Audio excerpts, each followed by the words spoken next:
आत्मा, ये अखिल ब्रह्मांड के कण कण में व्यापक जो परम सत्ता है, ये जय श्री प्रियतम निर्गुण निराकार सर्वाधार विश्वाधार परम तत्व, यही सत्य है, यही सत्य था, यही सत्य है और यही सत्य रहेगा। तीन काल है सत्य तू, मिथ्या है संसार। तीनों का तीन काल में यह सत्य रहता है। परंतु एक बात समझ लेना है, इस सत्य को, इस सच के ज्ञान को, इस परमेश्वर के जय श्री प्रियतम निर्गुण निराकार परमात्मा के ज्ञान को किसी भी चौक पे ना खरीदा जा सकता है और ना इसको बेचा जा सकता है। इस सच को, इस सच के ज्ञान को, आत्मा के ज्ञान को, ब्रह्म ज्ञान के जानने पहचानने को किसी दिखावट की जरूरत नहीं है, किसी बनावट की जरूरत नहीं है और दुनियावी किसी भी विधि विधान की जरूरत नहीं है। इसलिए हमारे निराकारी जागृति मिशन में जिसका ये बैनर शासन इधर आप पढ़ रहे हो, इसमें आप स्पष्ट रूप से देख रहे हो कि एक को जानो, एक को मानो और एक हो जाओ। इसका सीधा सीधा मतलब ये है, ये अध्यात्म का एक सूत्र है।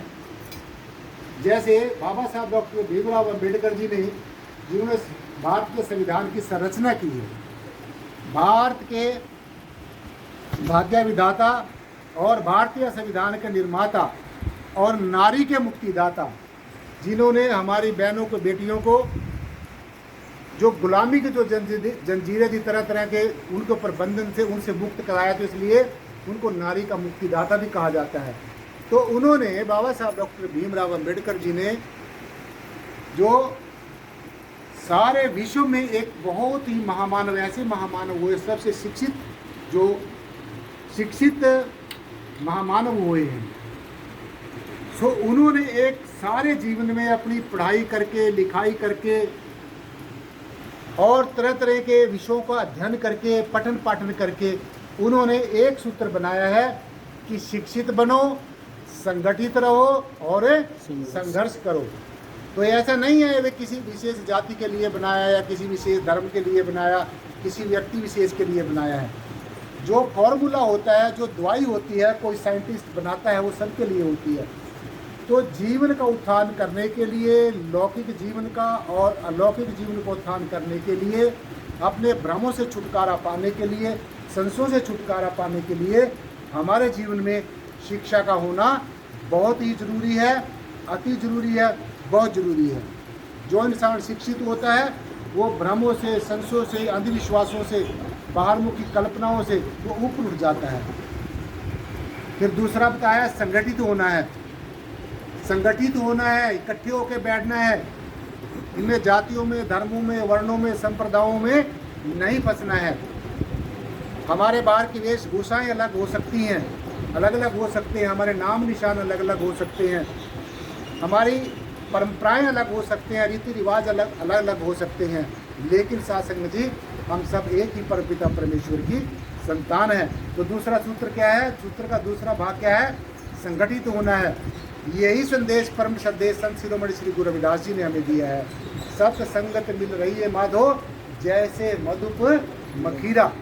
देखो ध्यान से सुनो, आप तो इंसान हो, परमेश्वर की ज्येष्ठ और श्रेष्ठ संतान हो, परमेश्वर के ज्येष्ठ पुत्र हो, श्रेष्ठ पुत्र हो, परमेश्वर की ज्येष्ठ बेटियां बेटे हो, परमेश्वर के श्रेष्ठ बेटी और बेटे हो, परमेश्वर की संतान हो। लेकिन जो मधुमक्खी होती है उनके अंदर कितनी समझ होती है। मधुमक्खियों का जहाँ पर छत्ता लगा हुआ होता है वहाँ पर उनकी एक रानी मक्खी होती है जिसके आदेश में वो सारी मक्खियाँ चलती हैं। तो सवेरे सवेरे सारी मक्खियाँ, जो मधुमक्खियाँ हैं, वो क्या कहते हैं, जो मधु होता है, जो शहद होता है, उसको फूलों से, विभिन्न फूलों से इकट्ठा करने के लिए निकल जाती हैं और वहाँ पर आकर अपनी रानी मक्खी के पास क्या करती हैं, जमा कर देती हैं। और रानी मक्खी के आसपास कुछ उसकी सिक्योरिटी के लिए, सुरक्षा के लिए कुछ मक्खियाँ रहती हैं, वो हमेशा रानी मक्खी के पास ही रहती हैं। तो छोटे छोटे जीवों ने कैसी व्यवस्था बनाई हुई होती है। और जब उनको ये होता है कि अब हमें खतरा है, आप देखो किसी छत्ते में एक पत्थर मार के देखो तो सारी की सारी कुछ मक्खियाँ अपनी रानी मक्खी के चारों तरफ इर्द गिर्द हो जाएंगी, क्योंकि उनकी वो हेड है, उनको आदेश देती है, उसकी अनुपालना करती है तो कुछ मधुमक्खियाँ उसके पास रहती है और कुछ मधुमक्खियाँ जो उनके ऊपर अटैक करता है, हमला करता है, उस पर टूट पड़ती हैं। तो मैं सीधा सीधा आपको ये कहना चाहता हूँ कि छोटे छोटे जीवों के अंदर भी कितनी समझ है। और मुझे ऐसा लगता है, और ये बात मुझे कहने में कोई गुरेज नहीं है, कोई मुझे डर नहीं है, तो मैं ये बात आपको कहूँ, जितनी ईर्ष्या इंसान इंसान से करता है मेरे ख्याल में और कोई जीव नहीं करता है। जितना द्वेष इंसान इंसान के साथ करता है और कोई जीव नहीं करते, सभी हैं, क्योंकि अग्नि तत्व सब के अंदर होता है, अग्नि तत्व सब के अंदर। लेकिन इंसान जो अपने आप को ज्येष्ठ और श्रेष्ठ मानता है, जितनी दुनिया की सारी कमियां हैं वो इंसान के अंदर हैं।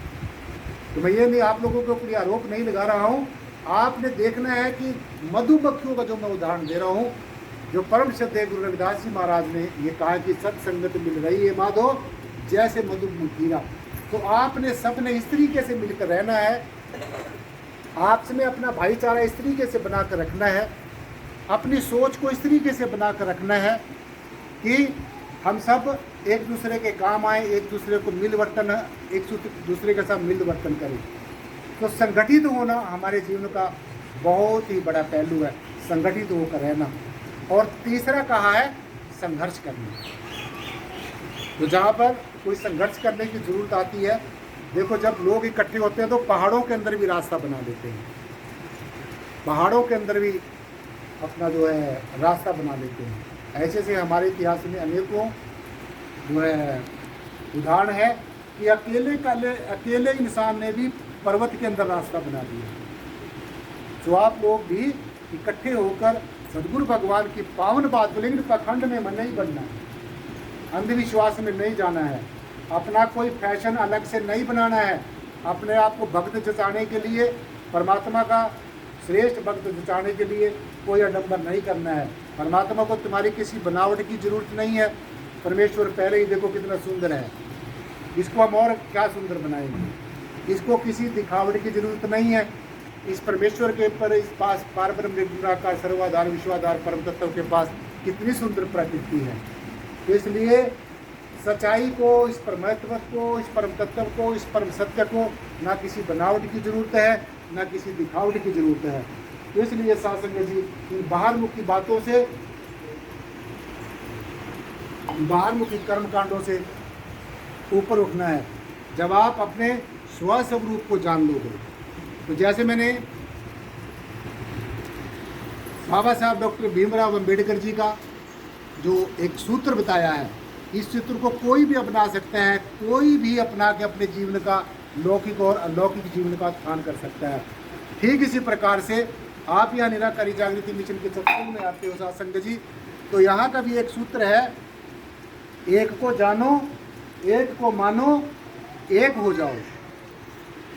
तो सबसे पहला ध्यान से सुनना है, एक को जानो। ये जानो कि हम सब एक ही परमपिता परमेश्वर की संतान हैं। अव्वल अल्लाह नूर पाए, कुदरत के सब बंदे, एक नूर से सब जग उपजा, कौन भले कौन मंदे, लोग को भरम न भूलो भाई, खालक खलक खलक में खालक, पूर्ण रहे सब भाई।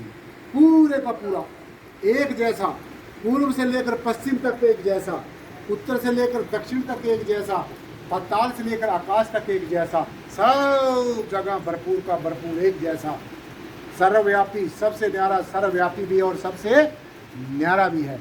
तो ऐसे परमात्मा को जानना है। ये बाहर के जो अपना बाहरमुखी बातों में, अपने बनाए फैसलों में, जो भक्ति मार्ग में आप लोगों ने खुद